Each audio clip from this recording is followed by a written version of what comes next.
நம்ம விவசாயிகள் கஷ்டப்பட்டு விளைய வச்ச அந்த நெல்லெல்லாம் மழையில நனைஞ்சி வீணா போச்சு.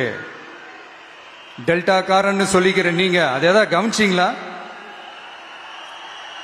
அவங்களுடைய போராட்டம் எதுக்காவது கூட போய் நின்றுக்கிறீங்களா? கூண்டாஸ்ல மட்டும் போடுவீங்க. இதானே உங்களுடைய அந்த சாதனை.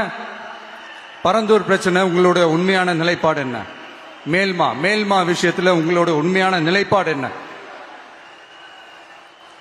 தமிழகத்தில் இருக்கிற எல்லா ஆறுகளையும் இணைப்போம், இந்தியாவிலேயே நாங்க தான் அதை பத்தி ஃபர்ஸ்ட் யோசிச்சோம் அப்படின்னு பெருமையா சொல்லிக்கிற இந்த திமுக கவர்மெண்ட் அவங்களுடைய நாக் என்னன்னு சொல்லவா? இந்த மாதிரி பெரிய பெரிய திட்டங்கள்லாம் ஆட்சிக்கு வந்த உடனே செய்ய மாட்டாங்க. அந்த ஆட்சி முடிகிற டைம்ல, அந்த கடைசி 6 மாசம், அந்த 1 வருஷம், அந்த 1.5 வருஷத்துல அதுக்கான திட்டத்தை கொண்டு வருவாங்க, அதுக்கான அடிக்கலை நாட்டுவாங்க. அதுக்கப்புறம் எலெக்ஷன் வரும், தோத்துருவாங்க.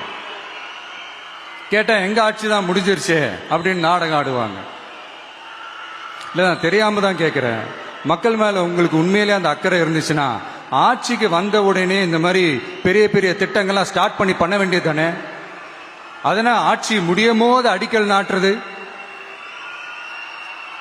ஓட்டுக்காக என்னென்னலாம் பேசுவீங்க. ஆனா மக்கள் இதெல்லாம் நம்புறதுக்கு அவங்க ஏமாளிங்க நினைச்சீங்களா? மக்களே, நம்மளுடைய ஆட்சி அமைஞ்சதும் இந்த மாதிரி பெரிய பெரிய திட்டங்கள்லாம் உடனே ஸ்டார்ட் பண்ணுவோம். அதை அந்த 5 வருஷத்துக்குள்ள அதை முடிக்கவும் ட்ரை பண்ணுவோம். சோ இப்படிலாம் நம்ம பேசினா காவிரி பிரச்சனையில உன் கருத்து என்ன, முல்லை பெரியார் பிரச்சனையில உன் கருத்து என்ன, இப்படிலாம் அதெல்லாம் பத்தி உனக்கு என்ன தெரியுமா அப்படின்னு கேட்க ஆரம்பிச்சிருவாங்க. ஐயா, உலக மகா மேதைகளே, ROV, ரிமோட்லி ஆபரேட்டட் வெஹிக்கிள், அதை வச்சு தண்ணிக்குள்ளேயே போய்